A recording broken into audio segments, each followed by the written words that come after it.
다 같이 사도신경 드리심으로 9월 6일 새벽 예배를 하나님께 드리겠습니다.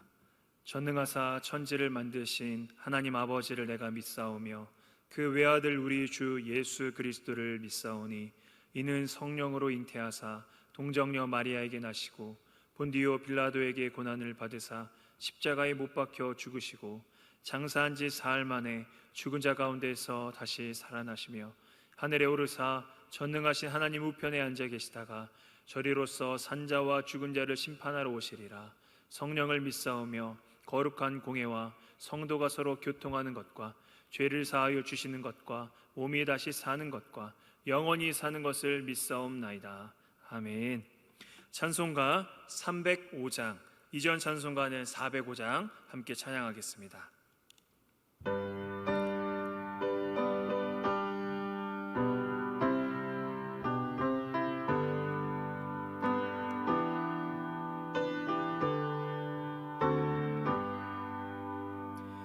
나 같은 죄인 살리신 주 은혜 놀라워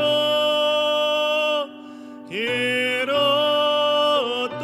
생명 찾았고 광명을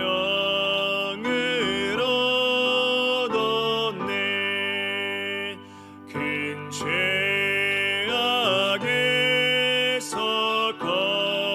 건지신 주 은혜 고마워.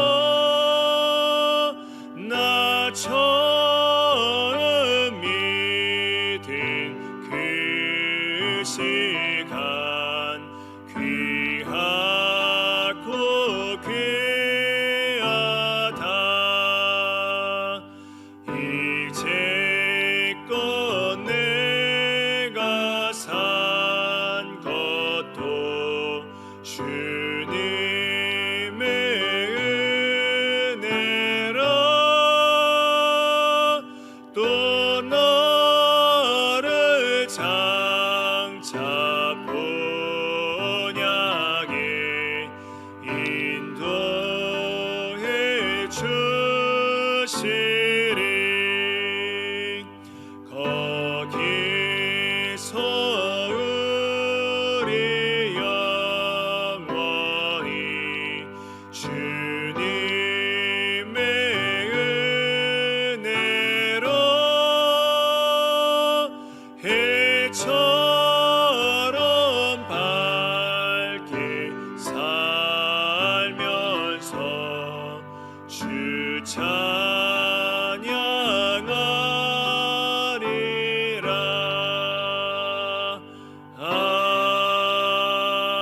아멘.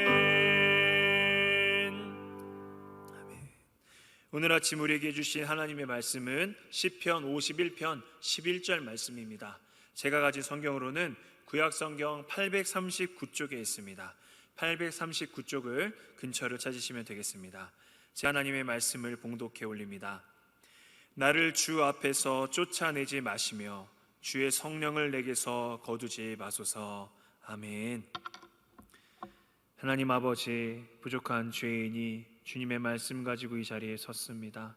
오늘 말씀을 통하여서 하나님의 기이한 사랑을 다시 한번 발견할 수 있도록 도와주시고 그 사랑을 힘입어서 이 어려운 시기를 잘 극복할 수 있도록 도와주시옵소서. 예수 그리스도 이름으로 기도하옵나이다. 아멘. 오늘은 불공평한 외면이라는 제목을 가지고 시편 51편을 살펴보고자 합니다. 비록 예배당에서 대면 예배를 드리지 못하는 상황이지만 중심을 보시는 하나님께서 마음으로 드리는 우리 예배를 흠양하여 주실 줄을 믿습니다. 본문은 너무나도 유명하기 때문에 자세한 설명은 생략하도록 하겠습니다. 시편 51편에 다윗은 인생에서 가장 위기의 순간에 처해 있습니다. 그의 인생은 정말로 파란만장했습니다. 생명의 위협을 받았던 순간들이 한두 번이 아니었습니다. 다윗은 사울의 장인어른이었던 사울의 그런 시기와 질투를 받아서 사울이 다윗을 정적으로 여겼죠. 그래서 이스라엘의 2천여 명의 정예병을 이끌고 다윗을 죽이기 위해서 정말 이쪽 끝에서 저쪽 끝까지 다윗을 끊임없이 오랜 시간 동안 쫓아다녔습니다. 얼마나 생명의 위협을 받았겠습니까? 또한 그가 살아생전에 전쟁터에 얼마나 많이 참여합니까? 그 참전한 그 전쟁터마다 다윗의 생명의 기로에 놓였을 때도 한두 번이 아니었을 것입니다. 또한 다윗은 그토록 사랑했던 아들 압살롬이 자신을 대적해서 왕이 되고자 쿠데타를 일으켰을 때에 신발을 신고 도망칠 여지조차 없을 정도로 그렇게 목숨이 풍전등화에 놓여 있었던 때가 또한 있었습니다. 다윗은 뿐만 아니라 시편에 그가 기록했던 것처럼 병에 걸려서 목숨이 위협을 느꼈던 때도 여러 번 있었습니다. 이 모든 것을 고려해 볼 때 그가 생명의 위협을 당했던 순간들이 많았을 것이라는 것을 우리는 알 수가 있습니다. 하지만 그 모든 위기의 순간들보다도 오늘 시편 51편의 다윗은 가장 심각한 위기에 처해 있습니다. 오늘 본문 11절에 보면 다윗은 이렇게 고백합니다.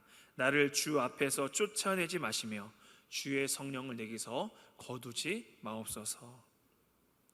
혹시 다윗이 골리앗 앞을 향해 나아갈 때에 그가 했던 고백을 기억하십니까? 너는 칼과 창과 단창을 가지고 나에게 나오지만 나는 너가 모욕하는 이스라엘의 하나님 만군의 여호와 이름을 힘입어 너에게 나아가노라. 그렇습니다. 당시 전쟁 영웅이었던 거인 장수 골리앗과 결투를 하게 되어서 자신의 목숨이 객관적으로 봤을 때 풍전등화에 놓였습니다. 어떻게 어린 다윗이 그 2m 50cm가 넘는 그 거인 장수 전쟁 영웅을 이길 수 있겠습니까? 그가 단창을 던지면 투창을 던지면 그대로 다윗은 꽂혀서 정말 날아갈 정도로 그렇게 골리앗 앞에 너무나 보잘것없고 연약했던 것이 다윗이었습니다. 그런데 그 다윗이 골리앗 앞에 나갔을 때에 그 위기의 순간도 오늘 시편 51편에 다윗이 경험했던 그 위기보다는 너무나도 별것 아닌 그런 시간이었습니다. 또한 다윗이 사울을 피해서 이굴 저굴로 도망 다녔을 때 그때 그 목숨의 위협을 느꼈던 그때조차도 오늘 시편 51편에 그 다윗이 처한 상황에 비하면 아무것도 아니었습니다. 왜냐하면 골리앗 앞에 그 다윗, 그리고 그토록 다윗을 쫓아다녔던 그 사울을 피해서 도망 다녔을 때의 다윗, 그 모든 다윗의 순간에 하나님께서 그와 함께 하셨기 때문입니다. 하지만 오늘 시편 51편에 보면 다윗이 처했던 상황은 그동안의 위기와는 너무나도 달랐습니다. 그가 끔찍한 죄를 지었기 때문입니다. 그리고 하나님의 낯을 피하여서 이리저리 숨었고, 그리고 10개월가량을 그가 회개하지 않고 정말 만신창이의 영혼의 상태가 되어서 그 상태로 머물러 있었기 때문입니다. 그래서 오늘 본문에서 다윗은 주의 성령을 자신에게서 거두어 가시지 말아달라고 간절히 절규하고 있습니다. 이 성령을 거두어 가신다는 표현에 관해 우리가 알아야 될 사실이 있습니다. 사도행전 2장에 오순절날에 성령께서 임하셨던 그 임재 이전에 구약시대에는 하나님이 다스리는 나라였던 이스라엘의 지도자들이 자신의 일을 수행할 수 있도록 성령께서 그들에게 내려오셨지만 다시 언제든지 떠나가실 수 있었습니다. 그 일례로 사울을 들 수가 있죠. 사울이 하나님 말씀에 불순종하고 죄를 지었을 때 성령께서 떠나가시고 악신이 그 안에 임하였던 것을 보면은 이것을 우리가 잘 알 수가 있는 것입니다. 그리고 여러분이 아시겠지만 사울이 악신에 들렸을 때에 그 곁에 누가 있었죠? 바로 다윗입니다. 다윗이 수금과 비파를 타면서 그렇게 하나님을 찬양하면서 사울에게 들린 악신을 떠나가도록 그렇게 그 곁에서 다윗이 찬양하고 수금과 비파를 켰던 것이 다윗이었죠. 그렇습니다. 다윗은 그래서 사울이 경험했던 그 순간들 하나하나를 친히 목격하였고 그것이 얼마나 끔찍한 일이었는지를 본인이 잘 알고 있었습니다. 그래서 다윗은 사울이 당한 것과 같은 이 성령의 떠나감을 자신이 경험하지 않도록 그토록 절규하며 주님, 주의 성령을 내게서 거두지 마옵소서라고 절규하고 있는 것입니다. 그런데 신약 시대를 살아가는 신자들은 다릅니다.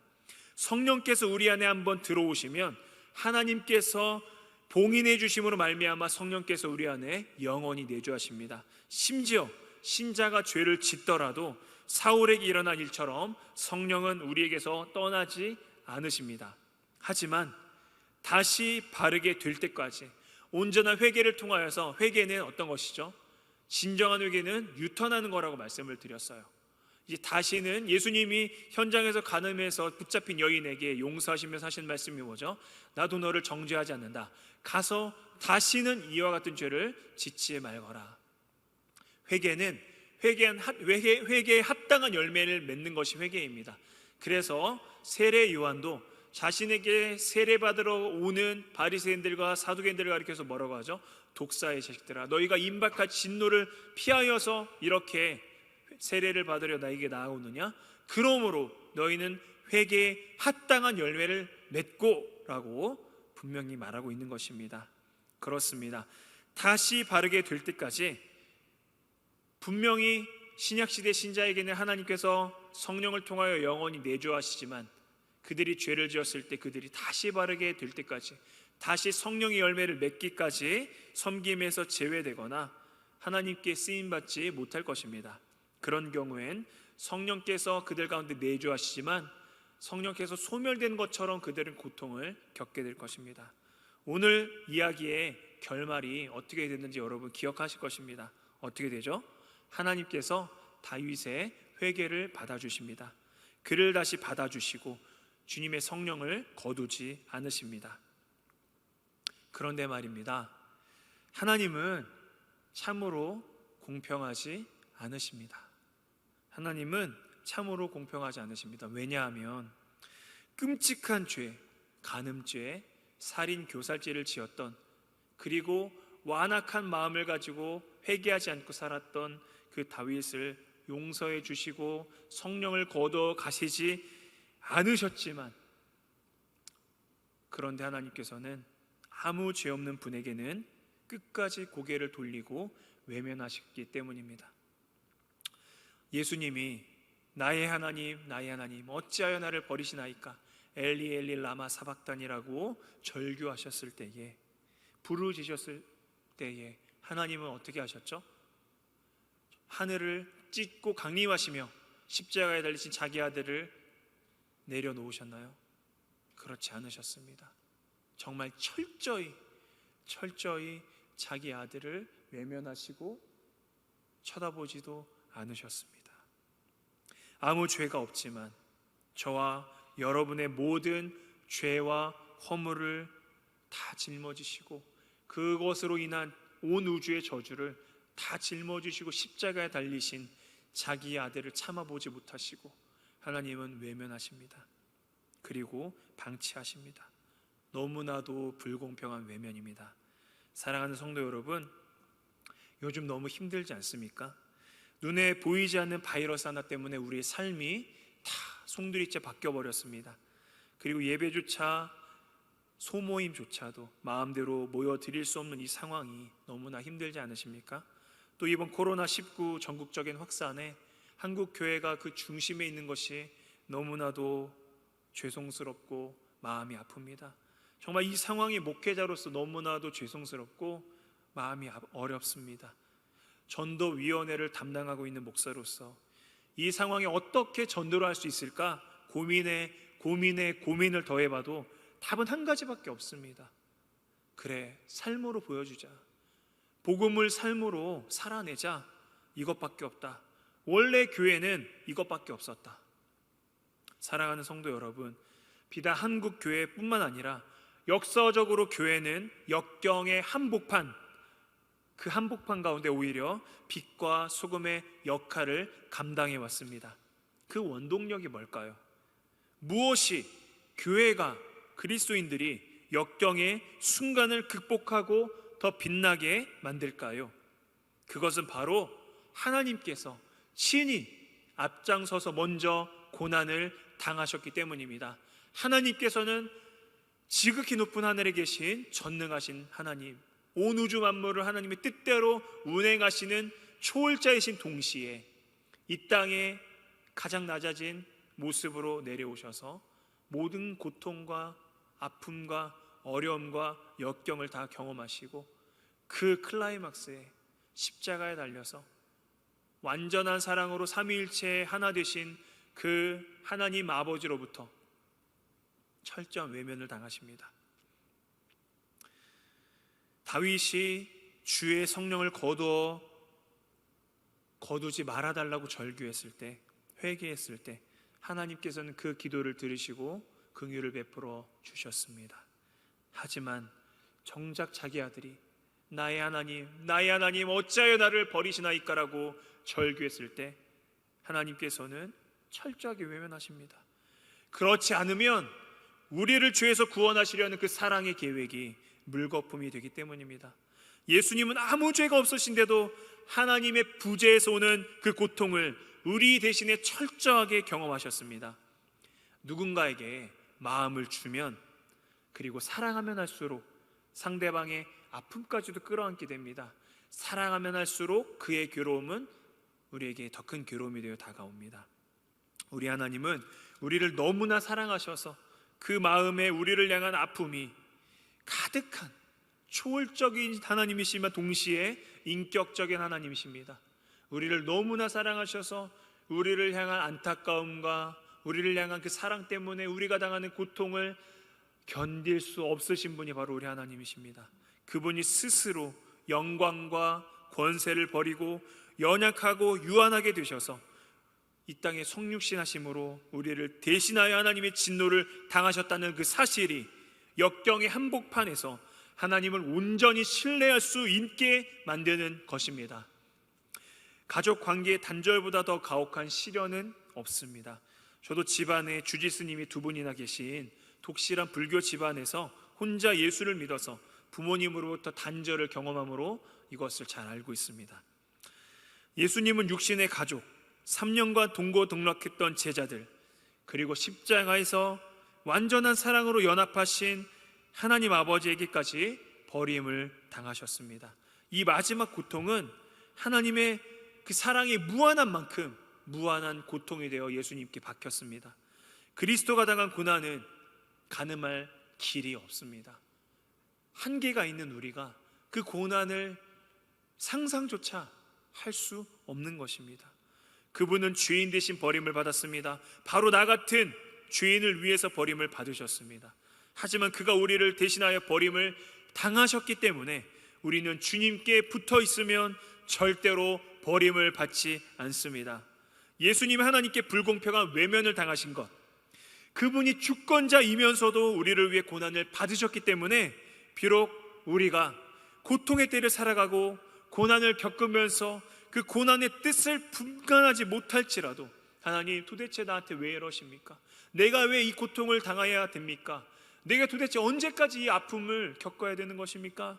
알지 못할지라도 그 고난에는 늘 의미가 있는 것입니다.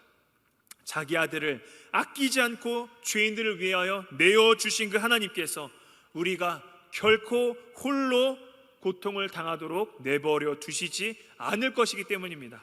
그래서 고난의 의미를 다 이해할 수 없는 상황일지라도, 고통의 의미를 모르는 상태에서조차도 하나님의 자녀들은 하나님을 신뢰할 수 있는 것입니다. 주님은 십자가 위에서 우리의 신뢰를 얻으셨습니다.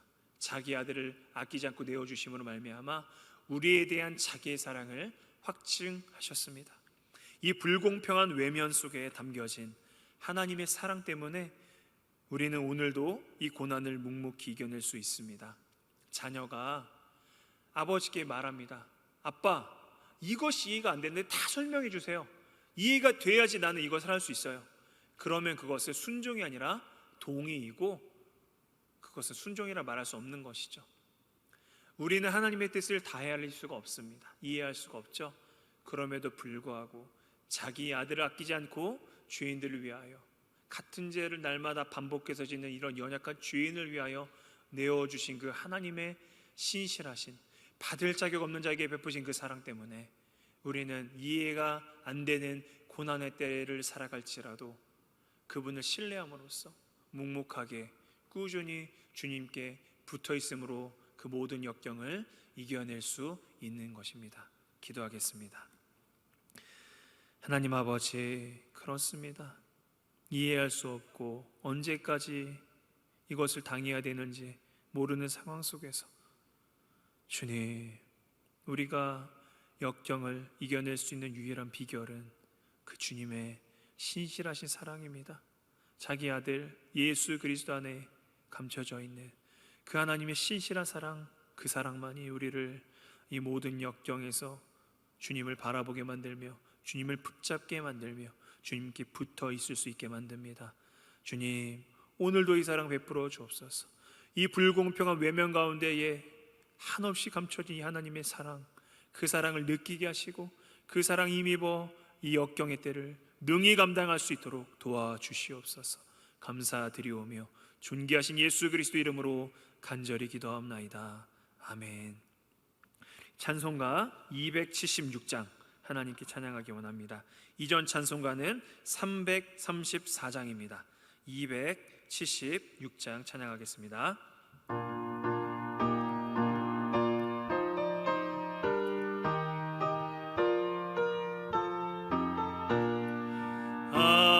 아버지여, 이 죄인을 용납하여 주시고 예수님의 이름으로 구원하여 주소서. 아버지를 떠나 산지 벌써 오래되었고 험한 길에 고난 몸이 이제 돌아옵니다.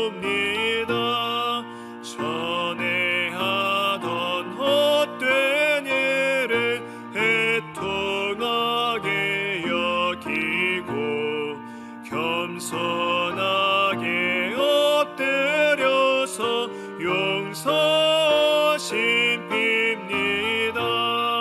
은혜 감당 못하오나 회개하는 영혼과 나의 약한 육신까지 감히 드리옵니다. 나의 죄를 사시려 주님 죽으셨으니 그 공로를 의지하여 주만 의지합니다. 아버지여, 용납하사 나를 품어주시고 주의 사랑 품안에서 길에 살게 하소서. 아멘. 하늘에 계신 우리 아버지여, 이름이 거룩히 여김을 받으시오며 나라 임하옵시며 뜻이 하늘에서 이루어진 것 같이 땅에서도 이루어지이다. 오늘날 우리에게 일용할 양식을 주옵시고 우리가 우리에게 죄 지은 자를 사하여 준 것 같이 우리 죄를 사하여 주옵시고 우리를 시험에 들게 하지 마옵시고 다만 악에서 구하옵소서. 되게 나라와 권세와 영광이 아버지께 영원히 있사옵나이다. 아멘. 우리 이 시간에 라이프 투게더 주일 기도 제목을 가지고 2020년, 2021년 2년 동안 진행되는 위로가 필요한 한 영혼을 품고 기도하는 라이프 투게더를 위해서 기도하길 원합니다. 제가 기도 제목 읽어드리겠습니다. 예그림 작정을 위한 기도. 모든 성도가 예그림을 뜨겁게 사랑하는 마음을 갖게 하옵소서. 아멘. 모든 성도가 한 사람 이상을 작정하게 하옵소서. 아멘. 모든 성도가 지속적으로 기도하고 예그림들을 만날 좋은 기회를 허락하옵소서. 아멘.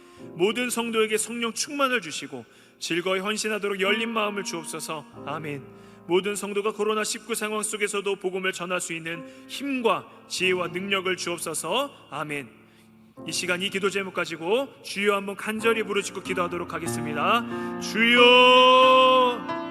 하나님 아버지, 코로나19로 인한 비대면 상황 가운데서도 참 전도하기 어려운 그러한 시국을 우리가 살아가고 있습니다. 하지만 주여, 상황 속에서도, 어떠한 상황 속에서도 복음의 본질을 변하지 않음을 믿습니다. 주님, 우리가 작은 동산교회가 되어서 복음을 삶으로 살아낼 수 있도록 주여 도와주시옵소서. 저러나 우러나 치우치지 아니하도록 주님, 주의 사랑 안에 거할 수 있게 도와주시며, 영혼을 사랑하는 주님의 마음 주셔서 잃어버린 영혼을 향한 구령의 열정을 가지고 우리 예그림들을 품을 수 있도록 도와주옵소서. 9월 중에 진행되는 2차 예그림 작전 가운데 함께하여 주셔서 주님, 1차 전도자수 작전 가운데 작정한 그 숫자대로 우리가 우리 주변에 위로가 필요한 이웃들을 정말 기도하며 품고 정말 작정할 수 있도록 주님 도와주시옵소서. 두 번째 우리 기도 제목 드리도록 하겠습니다. 교회 설립 50주년 비전을 제시하고 인도하는 담임 목사님과 우리 교역자들을, 그리고 당회원들을 위해서 동산교회 교회 분립이 잘 진행될 수 있도록 이 시간에 이 기도 제목 가지고 다시 한번 주여 한번 외치고 기도하도록 하겠습니다. 주여, 하나님 아버지, 정말 교회 설립 50주년을 한 해 앞두고 있습니다. 주님 도와주셔서 50주년 기념 사업들을 온전히 잘 준비해 나갈 수 있도록 우리 담임 목사님과 교역자들과 당회원들을 위해서 기도합니다. 주님 붙잡아 주시고 지혜를 더하여 주시며 필요한 물질들 채워주셔서 주님, 정말 동산교회 교회 분립이 잘 진행될 수 있도록 도와주시옵소서. 하나님, 정말 이 땅 가운데에 정말 복음을 그리스도의 중심의 설교를 하며 복음을 이 땅 가운데에 온전히 증거하며 살아내는 그런 제2, 제3의 동산교회가 주님 이 땅에 계속 심겨지게 하셔서 하나님, 이 관악구, 이 서울시가 정말 체질 개선이 되어 복음 중심의 그런 사역들과 복음 중심의 열매들이 맺혀지게 하여 주시옵소서. 우리 마지막으로 우리나라와 한국교회를 위해서, 선교사님들과 환우들을 위해서, 특별히 병상에서 씨름하고 있는 김도영 권사님의 회복을 위해서 여러분의 맡은 섬김과 여러분의 가정과 가정예배의 회복과 그리고 개인의 기도 제목을 가지고 오늘 말씀을 생각하시면서 마지막으로 주여 한번 간절히 외치고 기도하도록 하겠습니다. 주여, 하나님 아버지, 위기에 처한 이 나라 주님 긍휼히 여겨 주시옵소서. 세대 간의 갈등과 정치 노선 간의 갈등이 심지어 교회 안에도 들어와서 주님 복음의 정신을 흐트르고 주여 그렇게 우리를 힘들게 갈등 가운데 몰아넣습니다. 주님, 만약에 주님이시라면 어떻게 하셨을지를 생각하게 하여 주셔서 주님, 복음으로 우리가 모든 상황을 바라볼 수 있게 도와주시옵소서. 주님이라면 어떻게 하셨을까? 주님은 무엇을 원하실까? 분쟁, 난임, 그것이 아니라 하나됨을 주님은 원하시지 않았을까 생각하게 하시며 하나 되기를 힘쓰게 하여 주옵소서. 주님, 서로를 이해하고 용납하게 하시며 우리가 주기도문으로 고백했던 것처럼 우리에게 죄 지은 자를 사해 줄 수 있는 주께서 우리를 참아주신 그 사랑을 먼저 배우게 하여 주시옵소서. 하나님 아버지, 정말 오갈 곳 없는 선교사님들이 많이 있습니다. 코로나 환경 가운데 정말 우리 선교사님들 많이 힘듭니다. 주님, 그들의 힘이 되어주시고 능력이 되어주시옵소서. 아버지, 또한 무엇보다 이 환우들이 힘듭니다. 가족들조차도 제대로 면회갈 수 없는, 주님 정말 제대로 병문안 갈 수 없는 돌보서는 그런 상황 가운데 있는 우리 환우들 도와주시고, 특별히 김도영 권사님, 주님께서 급수가 치유의 능력 베풀어 주셔서 동산교회를 오랫동안 섬겨왔던 우리 권사님 급속히 치유함 받게 하여 주시옵소서. 하나님 아버지, 가정에서 비대면이지만 함께 모여 예배드림으로 가정 예배가 살아나게 하시며 다음 세대에게 신앙의 되물림이 일어날 수 있도록 역사해 주시옵소서. 하나님, 오늘 말씀과 같이 정말 이 불공평한 외면을, 그 사랑을 힘입어 오늘도 살아가기를 원합니다. 그 사랑 가지고 주님의 사랑에 이끌려 가난한 마음과 상하고 통회하는 마음으로 주님께 나아가는 주일 예배 되게 하여 주시옵소서. 감사드립니다.